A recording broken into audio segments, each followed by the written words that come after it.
I want you to search for my husband. Hi, this is Raydemente.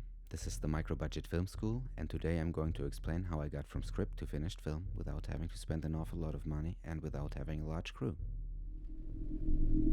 So first let me tell you how this all came about. In the last couple of years I was writing feature-length spec scripts designed to be specifically produced with little to no money by myself. The footage that you see right here is from one of my previous attempts. In this case, a featured chamber play spy adventure set in the Swiss mountains. The project struggled to get over its logistic obstacles and I found myself empty-handed. I still had this short film script in my drawer though, which was intended to be a dress rehearsal before we would venture out into principal photography with a feature. You know, in order to identify the pitfalls of producing a film on a skeleton crew consisting out of me plus one.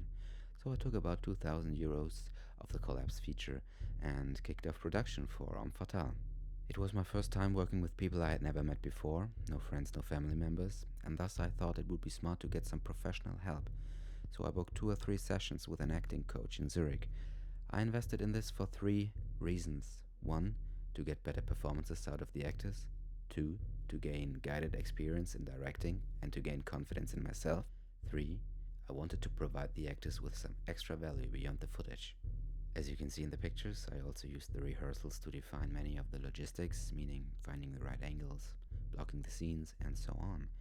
I actually recorded it, cut it in camera, and then sent it out to the actors so they'd have an idea what's coming up. Then it was time to build the set. We filmed in my parents' basement, no cost, total control. Of course we had to rid the surroundings of the house look, so we installed wooden plates and covered them up with wallpaper, so it would feel more like in a commercial building somewhere downtown in an urban area. For the shots into the corridor, I had to limit myself on only one angle in order to save money, otherwise I had to cover up all the other walls too. Then the office itself had to be decorated. We put up the cheapest grey wallpaper I could find and just pinned it to the wall in the most cheap and shabby way we could imagine. This is the result before I littered up the room with sanitized garbage that I collected for weeks. The furniture was stuff we already owned. I then started to figure out what angles and focal lengths would look and serve the story best, and played out the scenes alone. I spent a lot of time in that room. Here you can see how much detail went into it. Unfortunately, the room was only 3.5 times 4 meters small, so I couldn't hide the lights and equipment enough to enable wide shots like this. That was bitter, and a lot of detail and atmosphere got lost, although it was there. Then I filled up the room with my hazer and started to figure out where to put my key light, my fill light, and so on. I cannot stress enough how important it is to know the key factors in advance when working so limited. That's also why I imagined and filmed all the scenes ahead of time on my cell phone with stand-in actors, meaning my parents, as you can see here. Again, a gigantic time saver, and you figure out many pitfalls prior to the actual shoot. My mind was constantly working the weeks prior to production, conscious or subconsciously, and sometimes it would just go, "Hey, whatever you're doing, stop it and check out this. Wouldn't this be something for the movie?"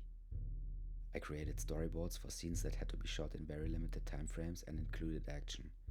I sent them out to the actors so they were in the know and felt in good hands. Here you can see a deleted scene.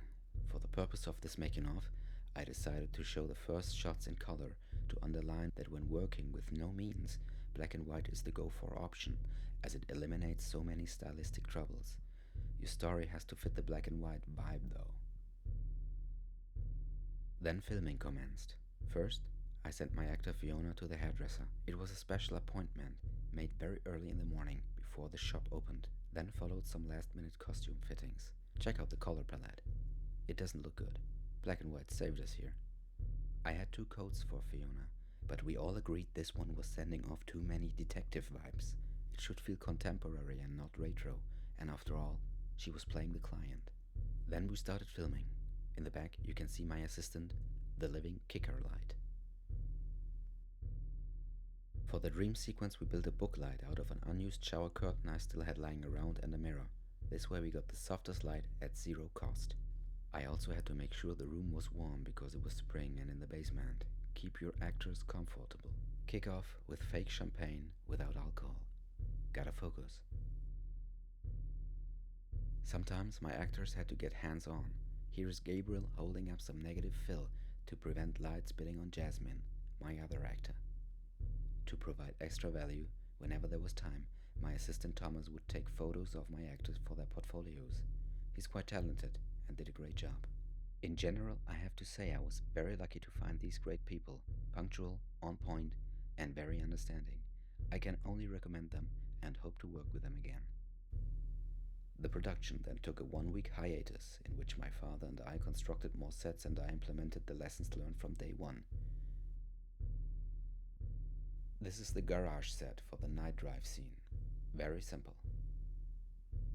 I played out many scenes for the actors and extras in advance. You'll want to save as much time as possible as a one-man crew, and as a writer, I know how much better scenes get if they're played out before they're actually performed by actors. Plus, you'll have spare time for improvisation once you filmed everything efficiently. This is an example of what videos actors would receive from me a couple of days ahead. Okay, let me quickly explain you how the scene is going to work out. Here is the husband, like this, hands behind his back. Probably not wearing this.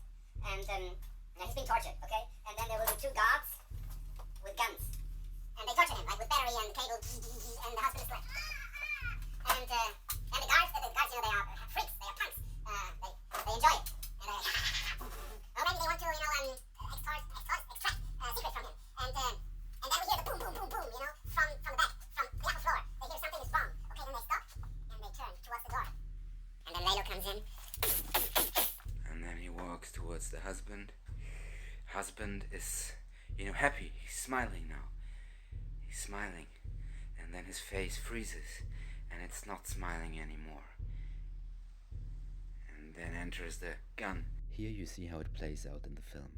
I didn't have to talk to this guy once and explain what he has to do. He knew everything.